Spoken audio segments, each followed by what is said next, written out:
ओम नमः शिवाय। मासिक शिवरात्रि व्रत कथा। पौराणिक कथा के अनुसार चित्रभानु नामक एक शिकारी था। जानवरों की हत्या करके वह अपने परिवार को पालता था। वह एक साहूकार का कर्जदार था, लेकिन उसका ऋण समय पर न चुका सका। क्रोधित साहूकार ने शिकारी को शिव मठ में बंदी बना लिया। संयोग से उस दिन शिवरात्रि थी। शिकारी ध्यान मग्न होकर शिव संबंधी धार्मिक बातें सुनता रहा। चतुर्दशी को उसने शिवरात्रि व्रत की कथा भी सुनी। शाम होते ही साहूकार ने उसे अपने पास बुलाया और ऋण चुकाने के विषय में बात की। शिकारी अगले दिन सारा ऋण लौटा देने का वचन देकर बंधन से छूट गया। अपनी दिनचर्या की भांति वह जंगल में शिकार के लिए निकला, लेकिन दिन भर बंदी गृह में रहने के कारण भूख प्यास से व्याकुल था। शिकार खोजता हुआ वह बहुत दूर निकला। जब अंधकार हो गया तो उसने विचार किया कि रात जंगल में ही बितानी पड़ेगी। वह वन में एक तालाब के किनारे एक बेल के पेड़ पर चढ़कर रात बीतने का इंतजार करने लगा। बेल वृक्ष के नीचे शिवलिंग था, जो बेल पत्रों से ढका हुआ था।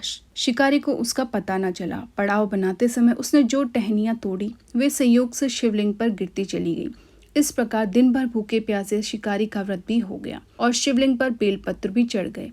एक पहर रात्रि बीत जाने पर एक गर्भिणी हिरनी तालाब पर पानी पीने पहुंची। शिकारी ने धनुष पर तीर चढ़ाकर जो ही प्रत्यंचा खींची, हिरनी बोली, मैं गर्भिणी हूँ, शीघ्र ही प्रसव करूंगी। तुम एक साथ दो जीवों की हत्या करोगे, जो ठीक नहीं है। मैं बच्चे को जन्म देकर शीघ्र ही तुम्हारे समक्ष प्रस्तुत हो जाऊंगी, तब मार लेना। शिकारी ने प्रत्यंचा ढीली कर दी और हिरनी जंगली झाड़ियों में लुप्त हो गई। प्रत्यंचा चढ़ाने तथा ढीली करने के वक्त कुछ बेलपत्र अनायास ही टूटकर शिवलिंग पर गिर गए। इस प्रकार उसने अनजाने में ही प्रथम पहर का पूजन भी संपन्न कर लिया। कुछ ही देर बाद एक और हिरनी उधर से निकली। शिकारी की प्रसन्नता का ठिकाना न रहा। समीप आने पर उसने धनुष पर बाण चढ़ाया। तब उसे देख हिरनी ने विनम्रता पूर्वक निवेदन किया, हे शिकारी, मैं थोड़ी देर पहले ऋतु से निवृत्त हुई हूँ। अपने प्रिय की खोज में भटक रही हूँ। मैं अपने पति से मिलकर शीघ्र ही तुम्हारे पास आ जाऊंगी।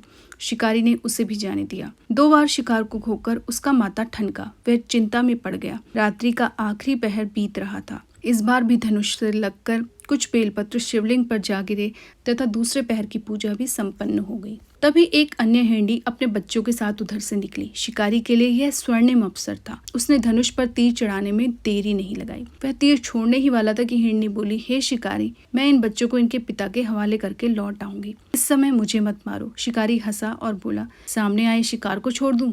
मैं ऐसा मूर्ख नहीं। इससे पहले मैं 2 बार शिकार खो चुका हूँ। मेरे बच्चे भूख प्यास से व्यग्र हो रहे होंगे। उत्तर में हिरनी ने फिर कहा, जैसे तुम्हें अपने बच्चों की ममता सता रही है, ठीक वैसे ही मुझे भी। हे शिकारी, मेरा विश्वास करो, मैं इन्हें इनके पिता के पास छोड़कर तुरंत लौटने की प्रतिज्ञा करती हूँ। हिरनी का दुख भरा स्वर सुनकर शिकारी को उस पर दया आ गई। उसने उस मृगी को जाने दिया।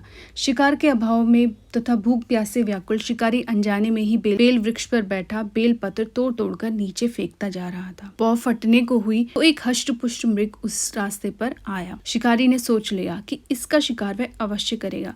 शिकारी की तनी प्रत्यंचा देखकर मृग विनीत स्वर में बोला, हे शिकारी, यदि तुमने मुझसे पूर्व आने वाली 3 मृगियों तथा छोटे छोटे बच्चों को मार डाला है तो मुझे मारने में तनिक भी विलंब न करना, ताकि मुझे उनके वियोग में एक क्षण भी दुख से न सहना पड़े। मैं उन हिरनियों का पति हूँ।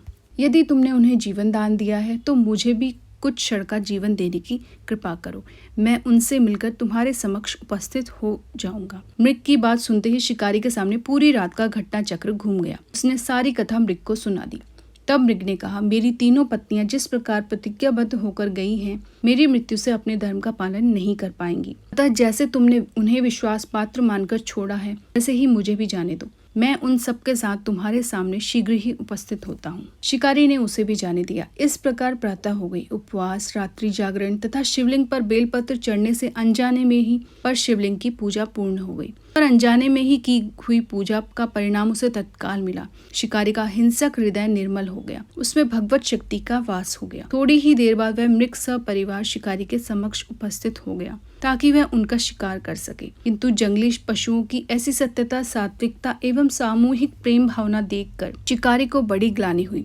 उसने मृग परिवार को जीवन दान दे दिया। अनजाने में शिवरात्रि के व्रत का पालन करने पर शिकारी को मोक्ष और शिवलोक की प्राप्ति हुई। ओम गौरी शंकराय नमः।